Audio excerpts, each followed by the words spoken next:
Hi friends, എല്ലാവർക്കും നമസ്കാരം. എല്ലാവർക്കും പപ്ലൂസ് വീട്ടിലേക്ക് സ്വാഗതം. അപ്പോൾ ഞാനിന്ന് ഉണ്ടാക്കാൻ വേണ്ടി പോകുന്നത് നമ്മൾ കേക്ക് സാൻഡ്വിച്ച് മേക്കറിൽ ഞാൻ കേക്ക് ഉണ്ടാക്കാൻ വേണ്ടി പോകട്ടെ. വെരി സിമ്പിളാണ്. നമ്മൾ കേക്കിൻ്റെ ബാറ്റർ ഉണ്ടാക്കി വെക്കുക, റെഡിയാക്കി. വാനില കേക്കിൻ്റെ ബാറ്ററാണോ നിങ്ങൾക്ക് ഇഷ്ടം, അല്ല ചോക്ലേറ്റ് ബാറ്ററാണോ ഇഷ്ടം, ഏതായാലും നിങ്ങൾക്ക് എടുക്കുക. ഞാൻ രണ്ടും എടുക്കുന്നുണ്ട് നിങ്ങളടുത്ത് കാണിക്കാൻ വേണ്ടിയിട്ട്. ഞാൻ വെനില ഇവിടെ ഫസ്റ്റ് റെഡിയാക്കി വെച്ചിട്ടുണ്ട്. എന്നിട്ട് നമ്മുടെ സാൻഡ്വിച്ച് മേക്കറിൽ ഇതുപോലത്തെ ഒന്ന് ഉണ്ടാവും. 4 തരം ഉണ്ടാവില്ലേ സാൻഡ്വിച്ച് മേക്കറിൽ സാൻഡ്വിച്ച് ഉണ്ടാക്കാൻ വേണ്ടിയിട്ട്. ഞാൻ ഈ മൂടാണ് എടുത്തിട്ടുള്ളത്. ഇതെടുത്തിട്ട് ഇതിലാണ് ഉണ്ടാക്കാൻ വേണ്ടിയിട്ട് നിങ്ങളടുത്ത് കാണിച്ചു തരാൻ വേണ്ടി പോകുന്നത്. ഭയങ്കര ടേസ്റ്റാട്ടോ ഈ സംഭവം. നമ്മളുടെ വൈകുന്നേരത്തെ ചായക്കൊപ്പം, രാവിലെ ഒരു 11 മണിക്ക് ചായ കഴിക്കുന്നവരാണെങ്കിൽ അതിൻ്റെ ഒപ്പം ഒക്കെ കഴിക്കുക. നമ്മൾക്ക് മധുരം എത്രത്തോളം വേണം എന്നൊക്കെ നിങ്ങളുടെ ഇഷ്ടമാണ് ഈ ബാറ്ററിൽ ചേർക്കണത്. പിന്നെ അതുപോലെ തന്നെ നമ്മുടെ ന്യൂട്രലയുടെ ഒപ്പം, പീനട്ട് ബട്ടറിൻ്റെ ഒപ്പം, ഇതിനൊക്കെ ഒപ്പം നമുക്ക് സ്പ്രെഡ് ചെയ്തിട്ട് കഴിക്കാൻ പറ്റും. നല്ല അടിപൊളി ടേസ്റ്റ്. അപ്പോൾ നമുക്ക് ഇതുപോലെ ഒരു കോരി എടുത്തിട്ട് കുറച്ച് ഒഴിച്ചു കൊടുക്കുക. 2 നമ്മുടെ സാൻഡ്വിച്ചിൻ്റെ മോഡിലേക്ക് ഒഴിച്ചു കൊടുത്തിട്ട് നിങ്ങളുടെ അടുത്ത് എങ്ങനത്തെ സാൻഡ്വിച്ച് മേക്കറാണ് ഉള്ളത് അതിനനുസരിച്ചിട്ട് എടുക്കുക. എൻ്റെ അടുത്ത് ഇതുപോലത്തെയാണ് ഉള്ളത്. അപ്പോൾ ഞാൻ ഈ മോഡാണ് എടുത്ത് യൂസ് ചെയ്തിട്ടുള്ളത്. അങ്ങനെ കുറച്ച് ഒഴിച്ചു കൊടുത്ത് ഞാനിത് അടച്ചു വയ്ക്കും. അടച്ചു വെച്ചിട്ട് ഒരു 10 എൻ്റെ ഇവിടെ ആദ്യം റെഡ് ബട്ടൺ കത്തും, പിന്നെ ഗ്രീൻ ബട്ടൺ കത്തും. ഇതായി കഴിഞ്ഞിട്ടുണ്ടെങ്കിൽ ഇതോടെ ഓഫാവും. റെഡി ആയി കഴിഞ്ഞിട്ടുണ്ടെങ്കിൽ അപ്പോൾ നമ്മുടെ കേക്ക് ഇവിടെ റെഡിയാവും. അതാണ് അതിൻ്റെ രണ്ടും കൂടി കത്തിക്കൊണ്ടിരിക്കും. ഇത് റെഡിയായി, നമ്മുടെ കേക്ക് റെഡി ആയി കഴിഞ്ഞിട്ട്, സാൻഡ്വിച്ച് കേക്ക് റെഡി ആയി കഴിഞ്ഞിട്ടുണ്ടെങ്കിൽ ആ ഗ്രീൻ ബട്ടൺ അത് ഓഫാവും. അപ്പോൾ നോക്കിയേ, ഗ്രീൻ ബട്ടൺ ഓഫായി. അപ്പോൾ ഞാനത് ഓപ്പണാക്കി. നമുക്ക് നല്ല സോഫ്റ്റാണ്, ഭയങ്കര സോഫ്റ്റാണ് ഈ കേക്ക്. അപ്പോൾ ഞാൻ മറ്റുള്ളതൊക്കെ ഉണ്ടാക്കട്ടെ കേട്ടോ. നിങ്ങളെ കുഞ്ഞു കുട്ടികൾക്ക് സ്കൂളിൽ പോകുമ്പോൾ ലഞ്ച് ബോക്സിൽ വെച്ചിട്ട് ഇതുപോലെ ഉണ്ടാക്കിയിട്ട് കൊടുക്കാം. പിന്നെ പ്ലേ ഗ്രൂപ്പിൽ പോകുന്ന കുട്ടികൾക്ക്, ഇത് കുട്ടികൾക്ക് വേണ്ടിയിട്ടുള്ളത്. വലിയവർക്കും കഴിക്കുന്നതുകൊണ്ട് കുഴപ്പമൊന്നുമില്ല. അത് കുട്ടികൾക്കും വലിയവർക്കും ഒരുപോലെ കഴിക്കാൻ പറ്റിയ ഒരു അടിപൊളി സാൻഡ്വിച്ച് കേക്കാണ് കേട്ടോ. അപ്പോൾ ക്രിസ്മസിൽ വരുന്നില്ലേ, പിന്നെ അതുപോലെ തന്നെ ഒരു എന്താ പറയുക, പാർട്ടിയും കാര്യങ്ങളൊക്കെ ഉണ്ടാകുമ്പോൾ അങ്ങനെ വെറൈറ്റി ആയിട്ട് ഉണ്ടാക്കുക.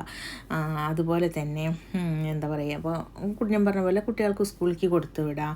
ഈവനിങ്ങിൽ സ്നാക്സായിട്ട് ഇത് കൊടുക്കാം. അങ്ങനെ നല്ല സൂപ്പർ സാധനമാണ്. അപ്പോൾ ഞാൻ രണ്ടാമത്തെ സെക്ഷനും ഇതുപോലെ ഉണ്ടാക്കാൻ വേണ്ടിയിട്ട് പോവുകയാണ്. ഇത് കഴിഞ്ഞിട്ടുണ്ടെങ്കിൽ പിന്നെ നമുക്ക് ചോക്ലേറ്റിൻ്റെ കൂടിയും കാണിച്ചു തരാം കേട്ടോ.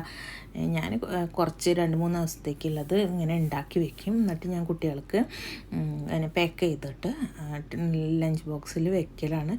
ഇവിടെ 10 മണിക്ക് അവർക്ക് ഒരു ടീ ടൈം ഉണ്ട്. അത് കഴിഞ്ഞിട്ടുണ്ടെങ്കിൽ ലഞ്ചാണ് ഉള്ളത്. ഇവിടെ നേരത്തെ സ്കൂള് തുടങ്ങും. അതുകൊണ്ട് ഞാനിങ്ങനെ 10 മണിക്ക് കഴിക്കാൻ അങ്ങനത്തെ ചെറുങ്ങനെ എന്തെങ്കിലും കൊടുത്തയക്കും. സാൻഡ്വിച്ച് ഉണ്ടാക്കും. ഇതുപോലെ കേക്കിൻ്റെ സാൻഡ്വിച്ച് ഉണ്ടാക്കി കൊടുക്കും. അവർക്ക് ഇഷ്ടമുള്ള ഇതുപോലെ ഞാൻ ഉണ്ടാക്കില്ല. അപ്പോൾ ഞാൻ ചെയ്യണതാണ് ഈ തരത്തിൽ. അപ്പോൾ നിങ്ങളടുത്തും കൂടി ഷെയർ ചെയ്യാമല്ലോ എന്ന് വിചാരിച്ച് ഇപ്പം ഞാൻ ചോക്ലേറ്റിൻ്റെ ബാറ്ററാണ് ഒഴിച്ചു കൊടുക്കുന്നത്. ഇതുപോലെ ഉണ്ടാക്കി വെക്കും. 2-3 ദിവസത്തേക്ക് ഉണ്ടാക്കി വെച്ചാൽ കേടുവരുമൊന്നുമില്ല കേട്ടോ. പെട്ടെന്ന് കേടുവരും അങ്ങനെയൊന്നുമില്ല, കേടൊന്നുമില്ല. 2-3 ദിവസം ഇതിങ്ങനെ ഇരിക്കും, കുഴപ്പമൊന്നും വരില്ല. ഇത് 2-3 ദിവസം ഇത് ഉണ്ടാക്കി കഴിഞ്ഞാൽ അന്ന് തന്നെ തീരുകയല്ലേ ചെയ്യുക. അത്രയ്ക്കും അവർ കഴിക്കാൻ അവർക്ക് ഭയങ്കര ഇഷ്ടമാണ്. സ്കൂളിൽ പോകുമ്പോൾ 2 ദിവസത്തേക്ക് സ്കൂളിൽ പോകുമ്പോൾ പിന്നെ അപ്പോഴത്തേക്കും തീരും സംഭവം ഞാൻ ഉണ്ടാക്കി വയ്ക്കുന്നത്. അപ്പോൾ അത്രയ്ക്ക് ഇഷ്ടമാണ് മക്കൾക്കൊക്കെ. ഒന്ന് ഭയങ്കര ഇഷ്ടമാണ്. കുഞ്ഞു മക്കൾക്ക് ഇങ്ങനെ ഇനിയിപ്പോൾ ഇതിൽ നമ്മുടെ വെനിലയിൽ കേക്കിൻ്റെ ബാറ്ററിൽ നമുക്ക് കളറുകൾ മിക്സ് ചെയ്തിട്ട് ഉണ്ടാക്കി കൊടുക്കാം. കുഞ്ഞു കുട്ടികളാകുമ്പോൾ കുട്ടികൾക്ക് ഉണ്ടാക്കുമ്പോൾ കളർ മിക്സ് ചെയ്യണ്ട, ബീട്രൂട്ടിൻ്റെ അങ്ങനത്തെയൊക്കെ ഒക്കെ ചേർത്തിട്ട് ഉണ്ടാക്കി കൊടുക്കുകയാണെങ്കിൽ കുഴപ്പമില്ല കേട്ടോ. പക്ഷേ കളറുകൾ നല്ല ഫുഡ് കളർ കിട്ടുകയാണെങ്കിൽ കുഴപ്പമില്ല. അങ്ങനെ ചേർത്തിട്ടൊക്കെ വെറൈറ്റി ആയിട്ട് പല കളറുകളായിട്ട് ഉണ്ടാക്കി കൊടുക്കാം. അപ്പോൾ ഞാൻ അങ്ങനെ ഫുഡ് കളറൊന്നും മക്കൾക്ക് കൊടുക്കാറില്ല ചേർത്തിട്ട്. ഇതുപോലെ ചോക്ലേറ്റിൻ്റെ അതുപോലെ തന്നെ വെനിലയുടെ മാത്രമേ ഉണ്ടാക്കി കൊടുക്കുള്ളൂ. അതാണോ അവർക്ക് ഇഷ്ടം. അതിൽ അവരിത് മുറിച്ചിട്ട് അതിൽ ന്യൂട്രല്ല അല്ലെങ്കിൽ പീനട്ട് ബട്ടർ ഇതൊക്കെ സ്പ്രെഡ് ചെയ്ത് കഴിക്കാറാണ് അവരുടെ ഇഷ്ടം. അപ്പോൾ എല്ലാവരും ഇതുപോലെ ഉണ്ടാക്കി നോക്കണം കേട്ടോ. ഉണ്ടാക്കിയിട്ട് നിങ്ങൾ എന്തായാലും അഭിപ്രായം പറയും, എങ്ങനെയുണ്ട്, ടേസ്റ്റ് ഉണ്ടോയെന്ന്. പിന്നെ ഞാൻ കേക്കിൻ്റെ ബാറ്ററിൻ്റെ അളവും കാര്യങ്ങളൊന്നും പറയാം. അപ്പോൾ എല്ലാവർക്കും ഈ കേക്ക് എങ്ങനെ ഉണ്ടാക്കേണ്ടതെന്നും എല്ലാ കാര്യങ്ങളും അറിയാം. അപ്പം ഞാൻ ഇതുപോലെ ഉണ്ടാക്കേണ്ടതെന്ന് നിങ്ങളടുത്ത് കാണിച്ച് തന്നത്, ഞാൻ ഉണ്ടാക്കണത് നിങ്ങളുടെ അടുത്തും കൂടി ഷെയർ ചെയ്തതാണ്. അപ്പോൾ കേക്കിൻ്റെ ബാറ്റർ ഒരുപാട് യൂട്യൂബ് ചാനലിൽ അടിച്ചു നോക്കിയാൽ തന്നെ കിട്ടും. അപ്പോൾ അതിൻ്റെ അളവ് അങ്ങനെ എടുത്ത് നിങ്ങൾക്ക് അറിയാവുന്നതാണ്. അതുപോലെ എടുത്തിട്ട് ഇതുപോലെ ഉണ്ടാക്കി നോക്കി. ഉണ്ടാക്കിയിട്ട് നിങ്ങൾ എന്തായാലും കമൻറ്റ് ബോക്സിൽ ഒരു കമൻറ്റെങ്കിലും ഇടണം. കാരണം ചേച്ചി ഞങ്ങളിത് ഉണ്ടാക്കി എന്ന് പറഞ്ഞിട്ട് കുട്ടികൾക്ക് കൊടുത്തു എന്ന് പറഞ്ഞിട്ട് ഭയങ്കര ടേസ്റ്റാണ്, എന്താ പറയുക, അടിപൊളിയാണ്. അപ്പോൾ എല്ലാവരും ഒന്ന് ഉണ്ടാക്കി നോക്കണം കേട്ടോ. അപ്പോൾ എല്ലാവർക്കും ഈ കുഞ്ഞു വീഡിയോ ഇഷ്ടപ്പെട്ടാൽ ലൈക്ക്, കമൻറ്റ്, സബ്സ്ക്രൈബ് ചെയ്യാൻ മറക്കരുത്. Thank you.